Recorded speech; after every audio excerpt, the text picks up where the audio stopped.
ये कहानी 1995 की है। तब मैं रवि, जूनियर लोको पायलट या असिस्टेंट के तौर पर मध्य प्रदेश में मुझे काम मिला। मैं बहुत खुश था क्योंकि मैंने ज़िंदगी में जो काम करने की सोची थी वही काम मुझे मिल चुका था। अब आपको पहले एक बात बता दूं, असिस्टेंट लोको पायलट को रेलवे में डायरेक्टली रेल चलाने को नहीं देते हैं, क्योंकि रेलवे में सीनियर लोको पायलट होते हैं।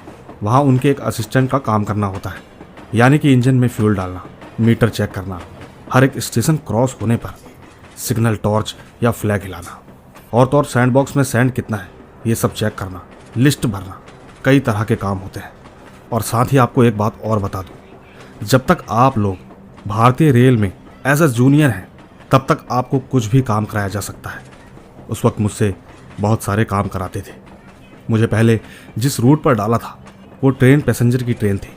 वहाँ मेरी लाइफ बहुत अच्छी चल रही थी, लेकिन 6 महीने के बाद उन्होंने मुझे दूसरे रूट पर डाल दिया, जो कि एक सेमी एक्सप्रेस ट्रेन थी। सच कहूँ तो अब तो मेरी लाइफ और भी मस्त बन गई थी, क्योंकि साथ में मेरा इंक्रीमेंट भी हुआ था।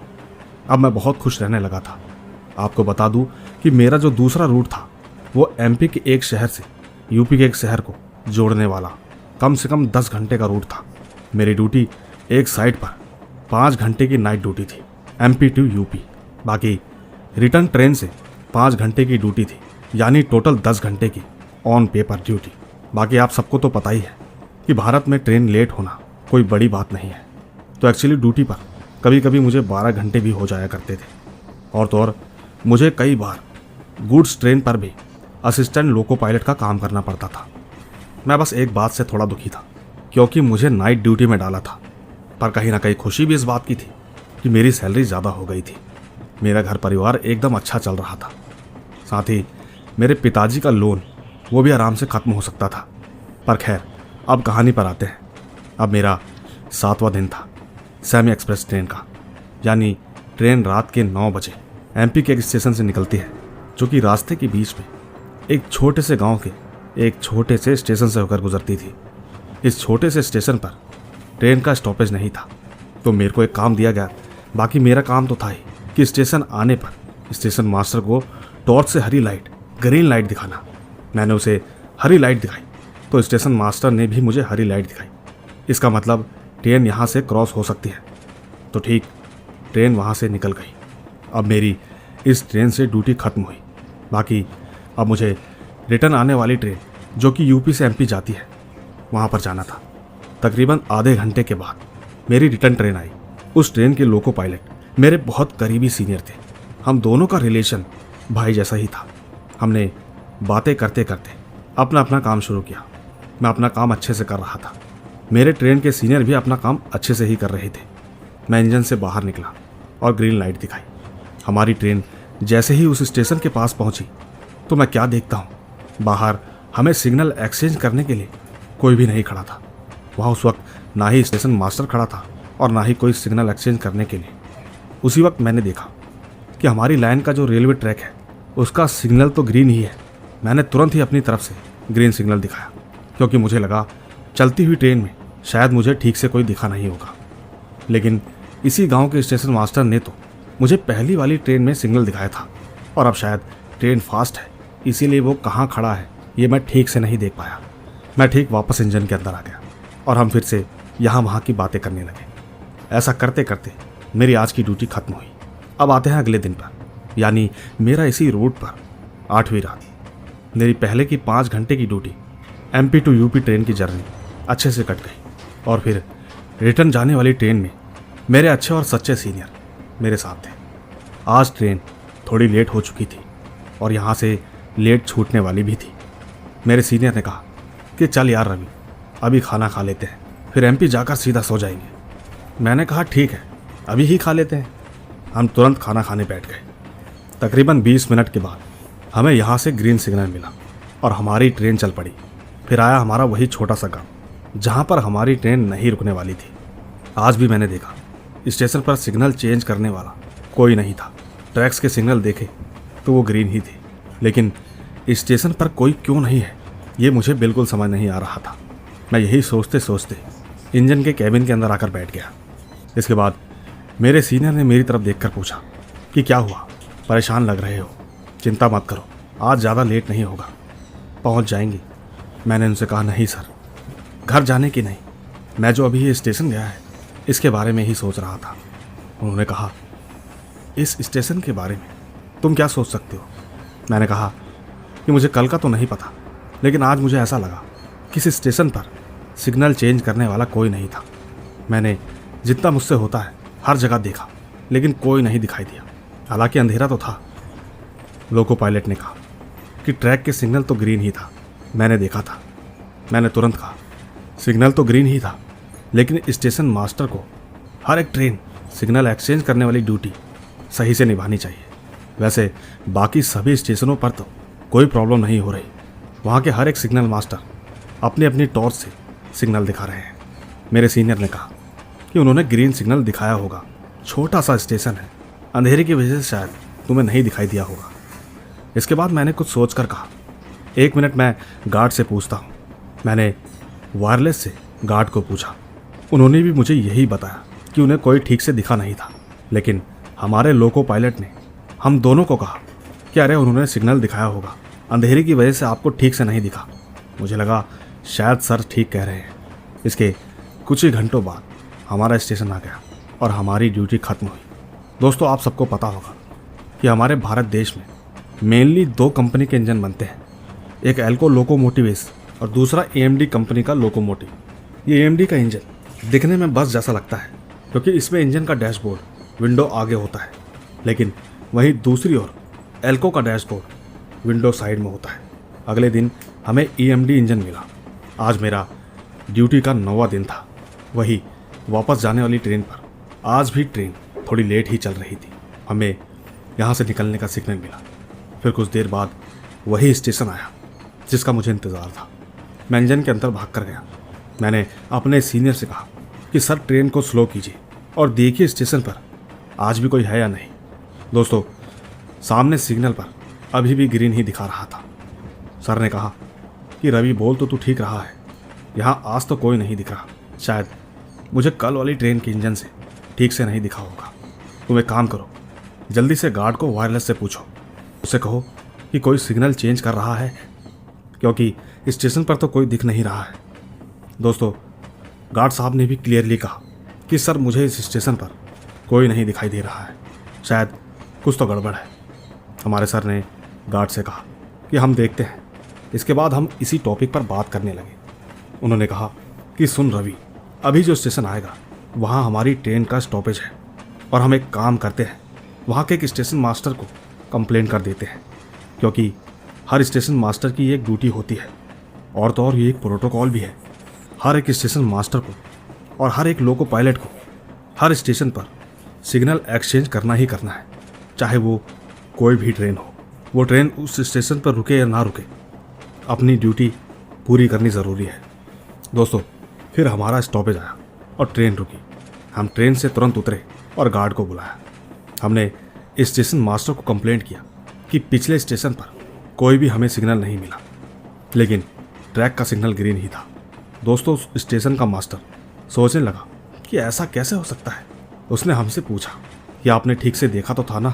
मैंने कहा, हाँ सर, मैंने बिल्कुल ठीक से देखा था, और आज ये तीसरी रात है।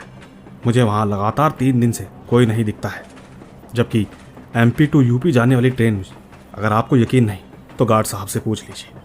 गार्ड ने तुरंत कहा कि हाँ, मुझे भी कोई वहाँ नहीं दिखता। मास्टर ने उसी रेलवे स्टेशन को टेलीफोन से फ़ोन किया। वहाँ का स्टेशन मास्टर ने थोड़ी देर बाद फ़ोन कॉल रिसीव किया। यहाँ के स्टेशन मास्टर ने पूछा कि सर, आप पिछली 3 रातों से UP टू MP जाने वाली सेमी एक्सप्रेस ट्रेन को सिग्नल नहीं दे पा रहे हैं, बस आप ट्रैक सिग्नल ग्रीन दे रहे हैं। क्या तकलीफ़ है आपको? आप सिग्नल एक्सचेंज क्यों नहीं कर पा रहे हैं? वहाँ के स्टेशन मास्टर ने लड़खड़ाते हुए कहा, नहीं सर, ऐसा कुछ नहीं है, मैं हर एक ट्रेन को सिग्नल देता हूँ। मैंने अभी अभी एक ट्रेन को सिग्नल एक्सचेंज किया था।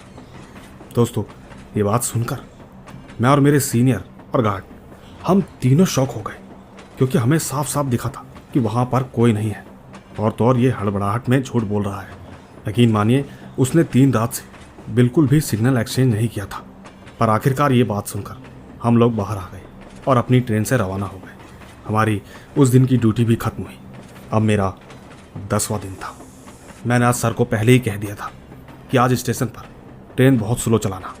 मुझे उस स्टेशन मास्टर को थोड़ा गौर से देखना है। ठीक वही स्टेशन आया और मैंने उसे गौर से देखने की कोशिश की। स्टेशन मास्टर सिग्नल एक्सचेंज कर रहा था, पर मैंने एक बात नोटिस की कि स्टेशन मास्टर के एक पैर पर पट्टी बंधी हुई थी। शायद उसका एक टांग फ्रैक्चर है। तभी मेरे मन में एक बात आई, शायद यही कारण होगा कि वो एक्सचेंज नहीं कर पा रहा।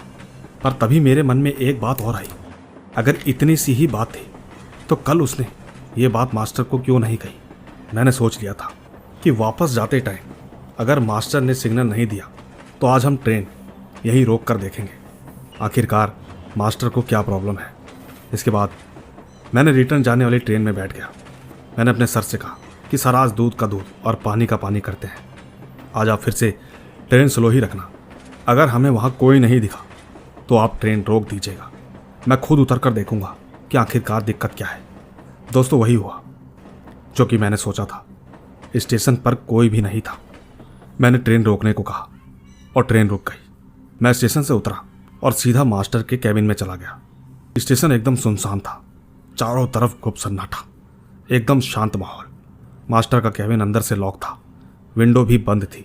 मैं 5 मिनट तक लगातार चिल्लाता रहा।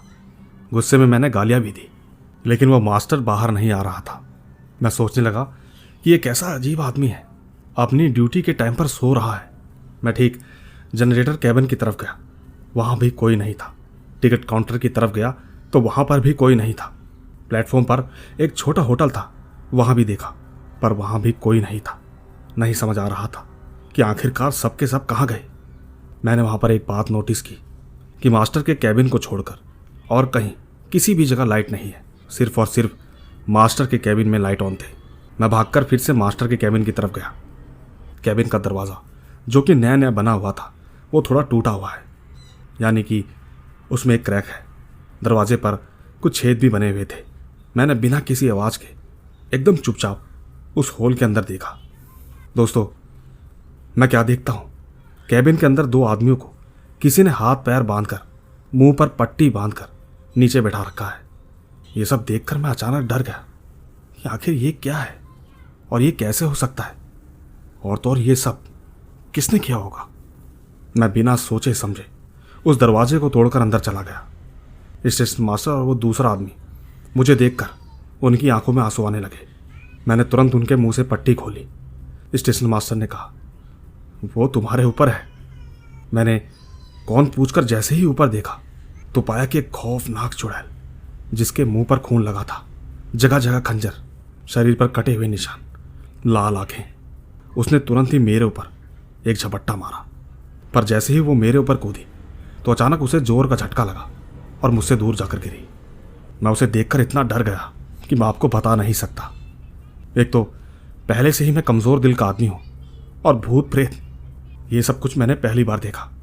मैंने उस औरत की तरफ देखा तो वो ठीक मुझे नहीं बल्कि मेरे हाथ पर बंधे हुए धागे की तरफ देख रही थी, जो कि मुझे मेरी माँ ने मेरे बर्थडे पर बांधा था। वो ठीक शंकर भगवान जी का अभिमंत्रित धागा था, साथ ही मेरे गले में हनुमान जी का लॉकेट भी। मैं समझ चुका था कि शायद अब ये मुझे कुछ नहीं कर सकती, और इसी बात का फ़ायदा उठाकर मैंने उस स्टेशन मास्टर और उसके साथ वाले आदमी के हाथ पैर खोल दिए। ये सब देखकर वो चिल्लाने लगी, कहने लगी, उसे मत खोलो, वो मेरा शिकार है, आज मैं उसे मार डालूंगी, चुपचाप यहाँ से चला जा वरना तू भी जिंदा नहीं बचेगा। उसी वक्त मुझे बाहर से हमारे ट्रेन का हॉर्न सुनाई दिया, जो कि मेरे सर ने बजाया था। मैं मन ही मन ये सोच रहा था कि काश हमारे सीनियर यहाँ ना आ जाए, क्योंकि वो एकदम नास्तिक है। वो इन सब चीज़ों पर बिल्कुल विश्वास नहीं करते। पर उसी बीच सर और गार्ड की आवाज़ आने लगी।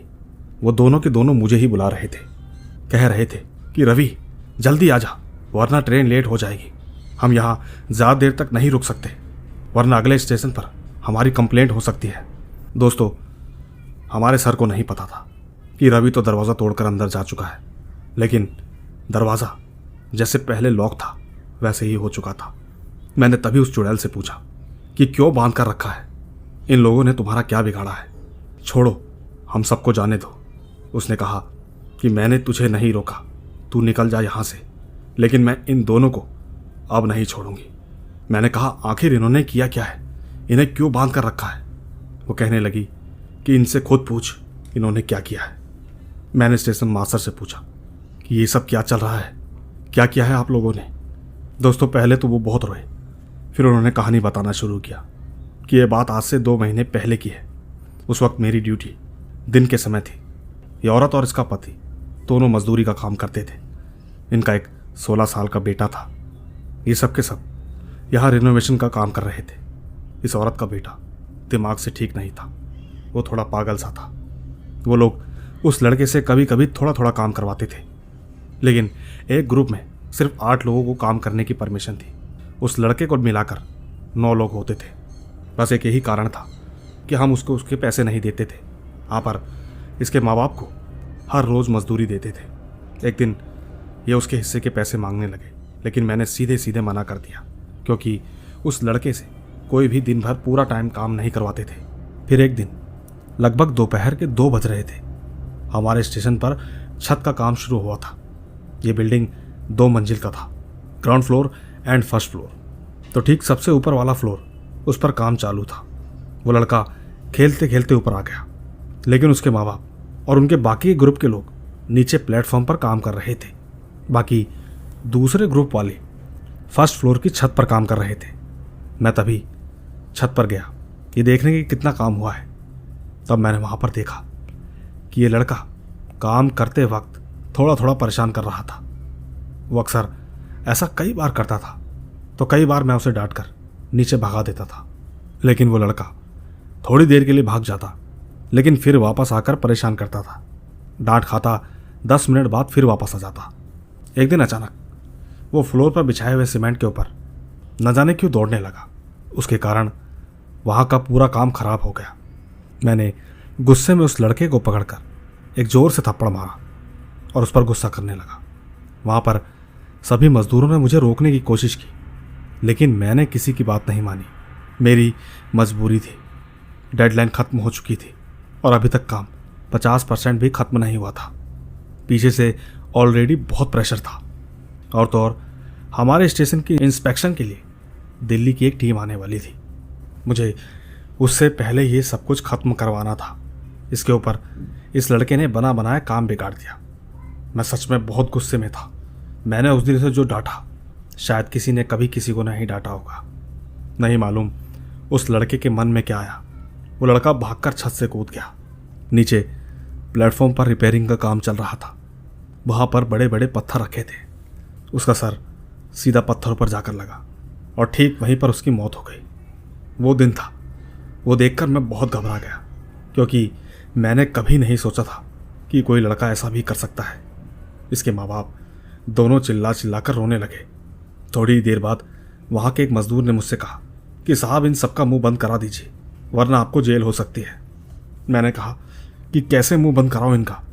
उसने मुझसे कहा कि ज़्यादा से ज़्यादा पैसे देकर इस लड़के की लाश को ठिकाने लगाना होगा और जल्दी से इस स्टेशन का काम ख़त्म भी करवाना होगा। मैंने तुरंत सबको पैसे देकर मुंह बंद रखने को कहा, लेकिन उस लड़के के माँ बाप ने पैसे लेने से साफ साफ मना कर दिया। और तो और मेरा साथ देने वाले हर मजदूर को पुलिस के हवाले करने की धमकी दी।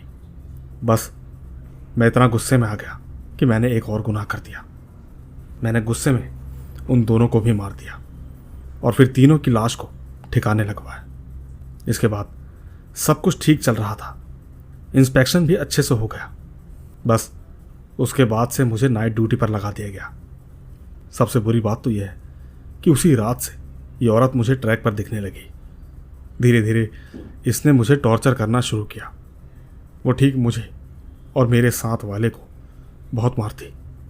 ये अक्सर मेरे सपने में आती है, कहती है कि मैं तुम्हें तड़पा तड़पा कर मारूंगी। दोस्तों, ये सब कुछ चल ही रहा था कि अचानक वो औरत कहीं गायब हो गई। मैंने ठीक उन दोनों से कहा, तुम्हारे पास मौका है, यहाँ से जल्दी से भागो।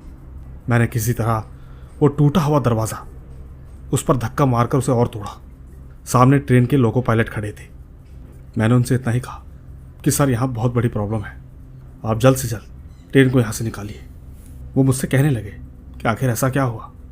मैं ठीक उन्हें जैसे ही बताने वाला था कि तभी मैंने देखा कि ट्रेन से कुछ लोग बाहर उतरकर घूम रहे थे।